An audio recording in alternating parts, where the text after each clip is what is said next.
So my question is, who did you come here to be? Do you ever ask yourself, oh, I'm just a person.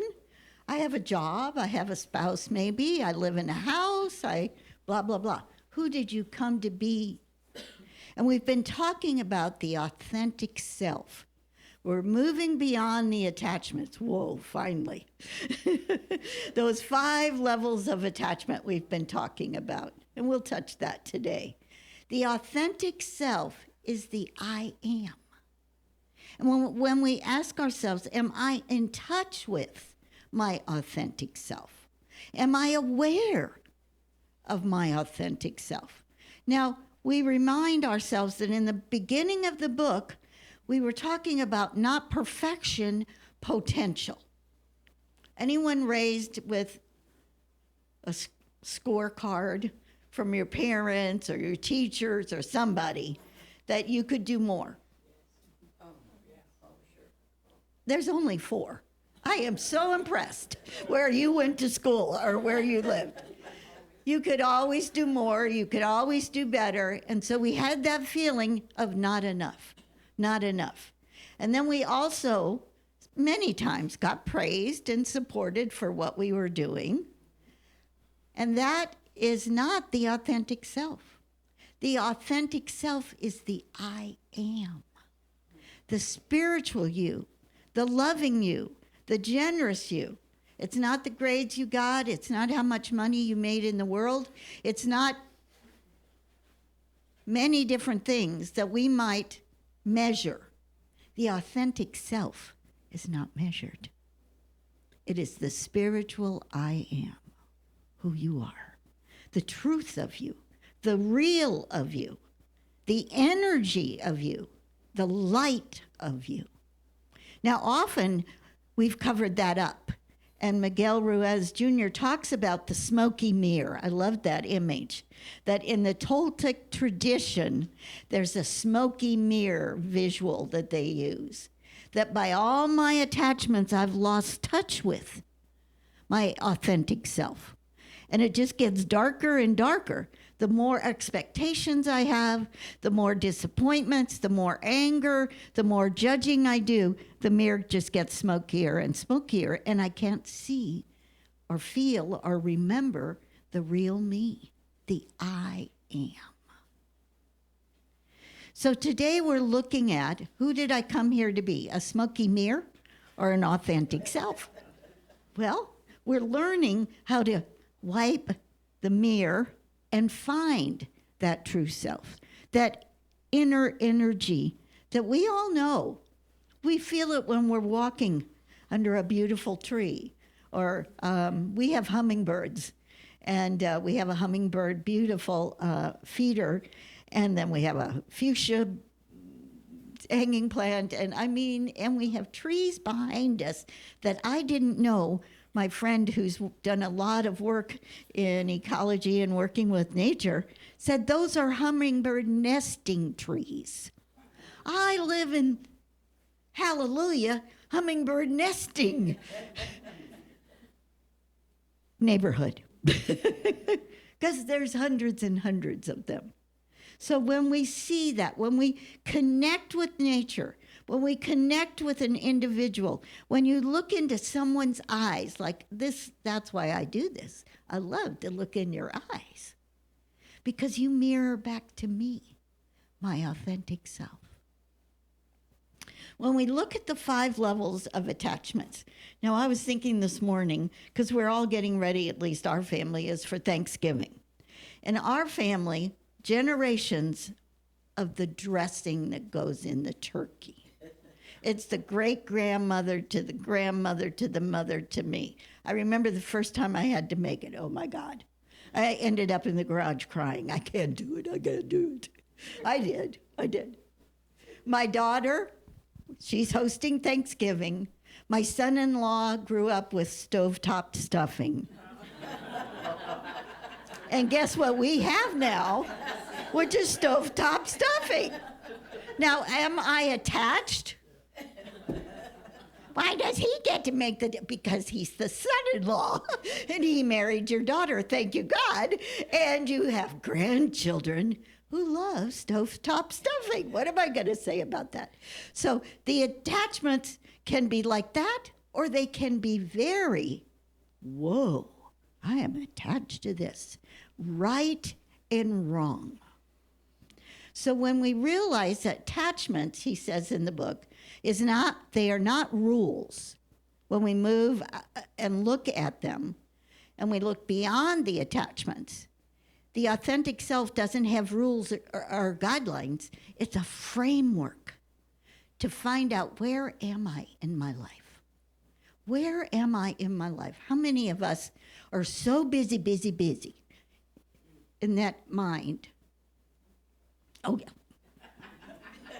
One person stands for all. Thank you. She took it for all of us. The busy mind. And then we're reminded that we have a framework. We create this framework. So when I ask you, who did you come here to be? It's not about your profession. It's not about your ideology. It's not about where you came from. It's your spiritual self. It's your spiritual self. Now, yesterday I was on my little iPad, and I looked up the name of a person I know who's a coach and a psychologist, Maria Nemeth, and she had a TED Talk. And I pressed the button. I don't do that very often. And I watched the TED Talk. And on the TED Talk, she said, would it be okay with you if life got easier? Now, she got an applause for that. I'm waiting. Would you be willing for life to get easier? Yes, of course. Now, she was talking to hundreds of people. She said, well, let's look at that. If you want life to get easier, where do we change that? And she talked about her own journey. Now, she's a doctor of psychology, and she was being trained to be a psychoanalyst. Now, to be a psychoanalyst, you have to go through analysis. So she signed up to go through analysis, and she said, I spent 10 years in analysis. She said, I'm going to say it again. 10 years in analysis. 3 days a week. She asked everybody to show their three. Make sure you're listening. Okay, 3 days a week.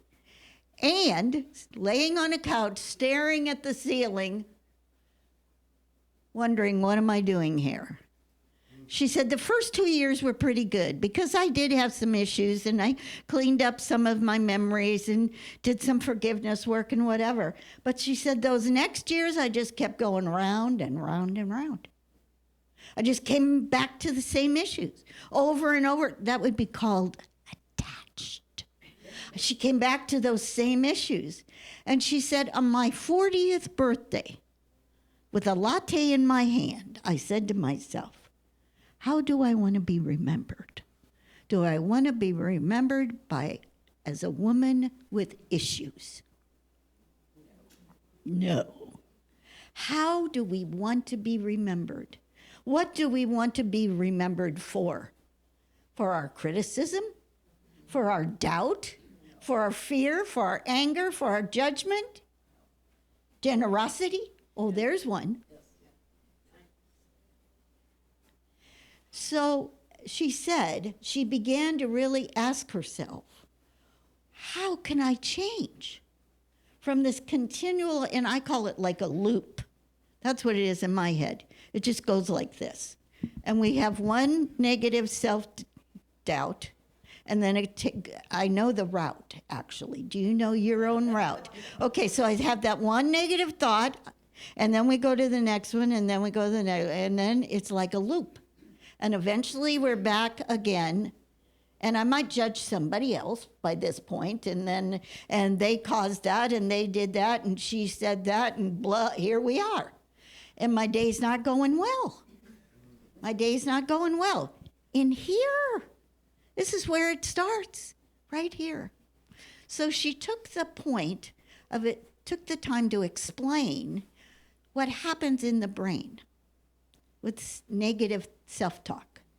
Negative self-talk is caused by a psychological repetition, repetitive thought. And the way you change that, and she used the word, and I was talking to Paul about, and I have not studied psychology. It sounded to me like it was an analog thought, and she used the word metaphysical thought. It's a metaphysical thought. If you can interrupt that loop with a metaphysical thought, you can stop that chain. So guess what? I'm going to share with you what she said on the TED Talk.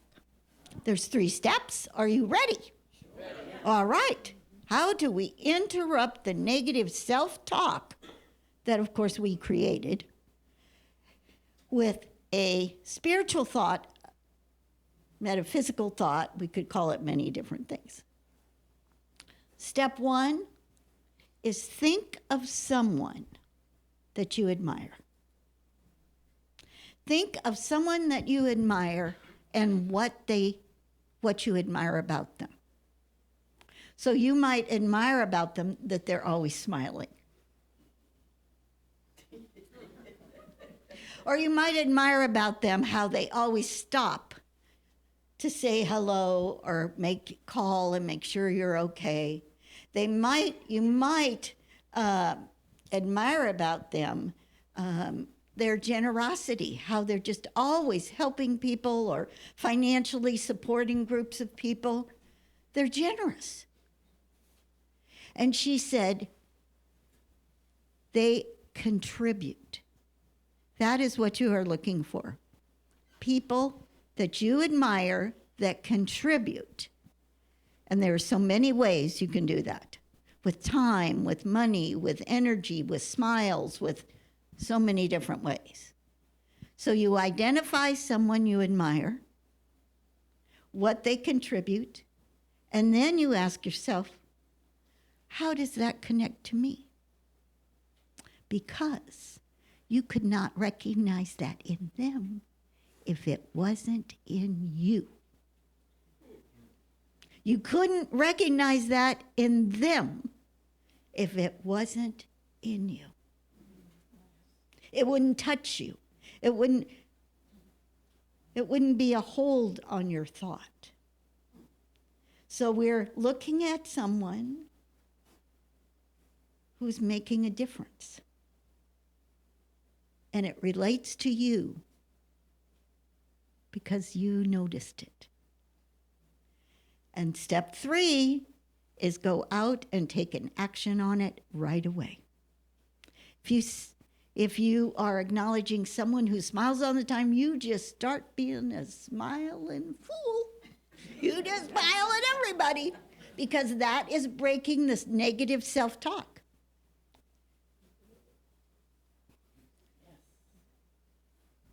Generosity, money, time, joy, someone who's always laughing, someone's upbeat, someone who is the one you call to help, someone who is good with children, someone who is, you make your list. What is it you admire about someone? How do they contribute? And it would be different for everyone in this room, right? And because it relates to you, that means just think of all the gifts. Not physical, but physical too. Taking on the Thanksgiving family, we collect 200 stuffed animals for foster children very soon. We start doing that. So that way of contributing. Are you contributing? That is what changes the journey of self-discovery. Are you willing? Can you see it? Can you feel it? Can you hear it? It's me. I can contribute. Actually, I am a contributor, and I'm going to expand that. I'm going to expand my giving. I'm going to expand my smiling. Now it's your turn. Now I'm going to expand my compliments. I'm going to expand my involvement. I'm going to, what is the mirror? This is not a smoky mirror. This is a wonderful mirror of someone who is doing and being the real me. And now I'm going to step forward and be the real me. Now, the truth about this is this woman is Maria Nemeth, Dr. Maria Nemeth, with lots of letters behind her name.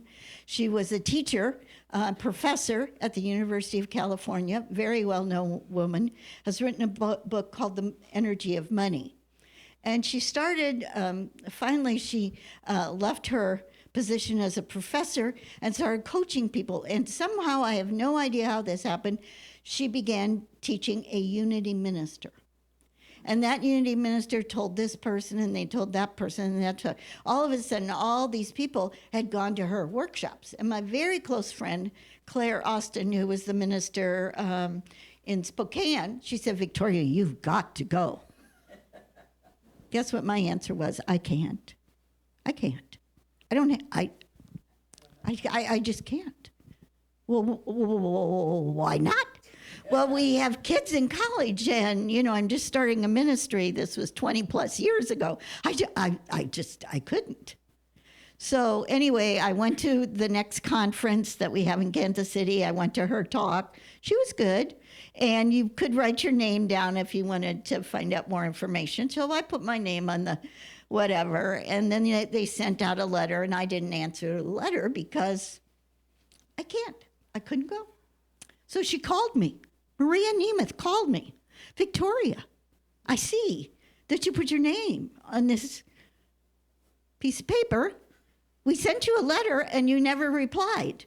"Well, I can't." "Well, why can't you?" "Well, I can't afford it." "Well, if I gave you half scholarship, would you come?" Now, this was thousands of dollars. It's in Sacramento, California. You have to fly. You have to have a hotel room for a week. "I can't." "I'll give you a full scholarship, Victoria." Okay. So I went to this 7-day workshop, and I want you to know, it changed my life. It changed my life. And as I was watching her TED Talk yesterday and thinking of her, I sent her a message and said, "You changed my life." She came to our Unity in Lake Oswego several times and taught. And in that week-long session of our workshop, it just was, she's very loving, very clear, and very strong. And she wants to know, what is your concept? What is the negative message that you have in your brain? And we had about 20, many Unity ministers were there. Some I knew, some I didn't know. And she would really kind of bring you up front and ask you questions. And I can't. And I never did. I never got called. We did all kinds of rituals. We did visioning. We had partners. We had speakers. It was absolutely incredible. Best thing I ever did for myself. I had to leave early. I had my suitcase. I brought it. I have wonderful partners I stayed in touch with for years. And I went over to her to give her a hug and said, "I'm leaving early." And I said, "You never asked me any questions." She said, "Oh, no." I said, "Why?" She said, "Because you know what your basic assumption is. You can't."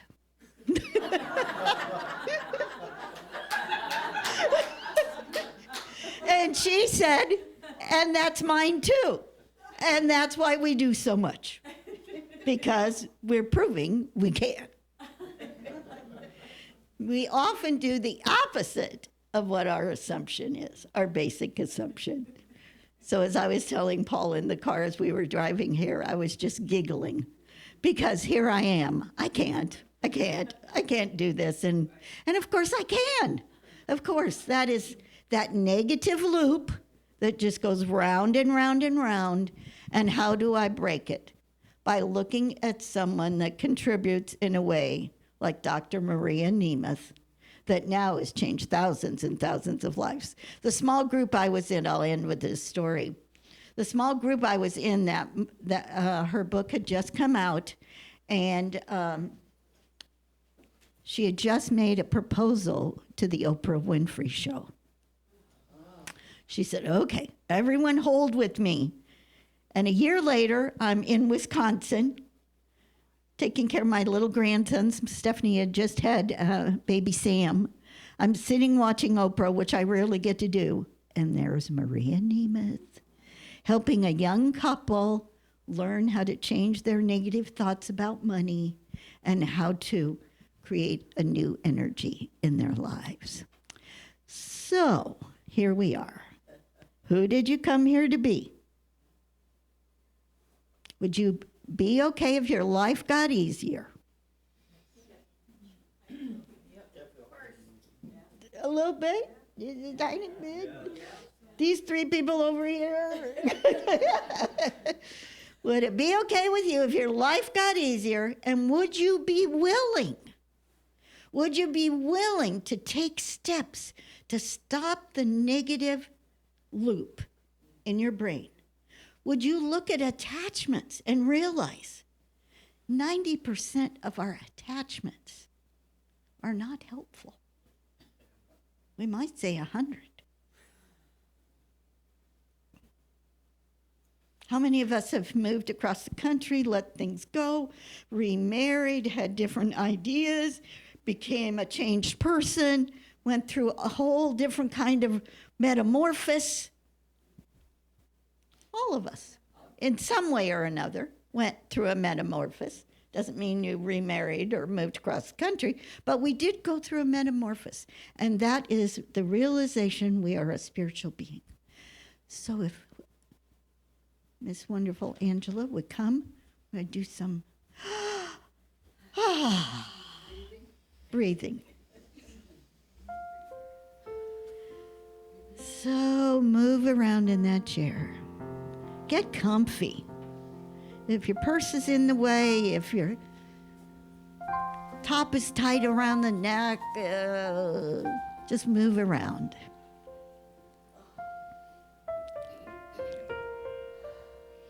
Putting your hands in your lap, or I love to put a hand on my heart. I am.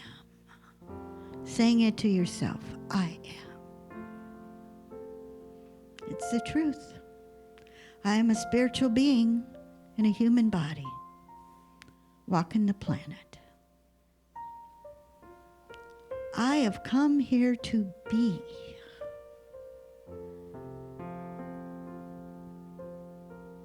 Just let that answer or answers come gently to your mind, to your heart. I have come here to be.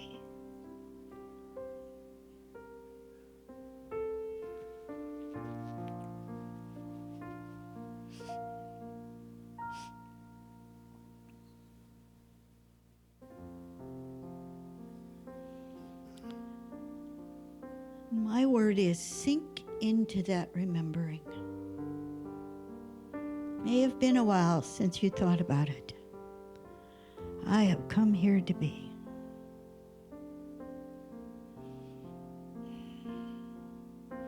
And I am willing to have life get easier. I am willing to interrupt the negative self-talk that keeps me concerned, frightened, feeling like a victim or a judge. I am willing. It's not the truth of me. It's a falsehood. It's not real.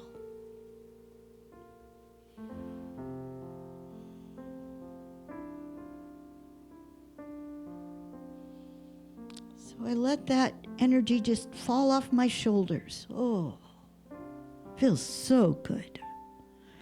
Just let it go.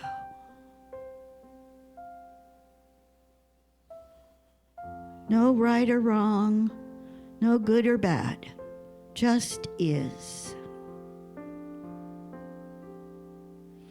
I look at the world with my spiritual eyes, my loving eyes, my caring eyes.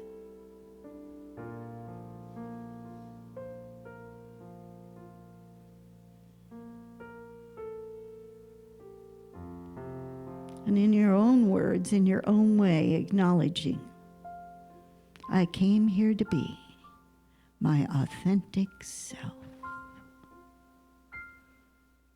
No one else like me. We sit in the silence for a few moments and just have that feeling of ownership, confidence, and clarity.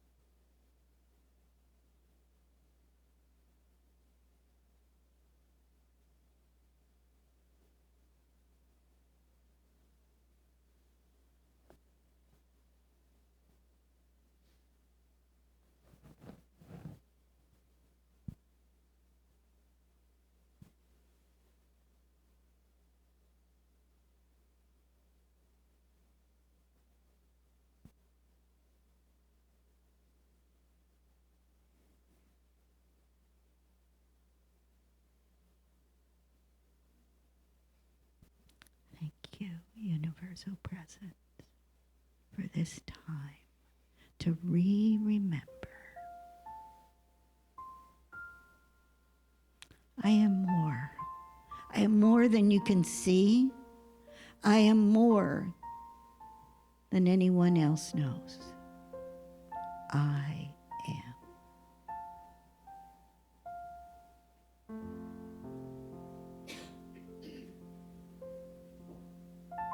Very slowly, when you are ready.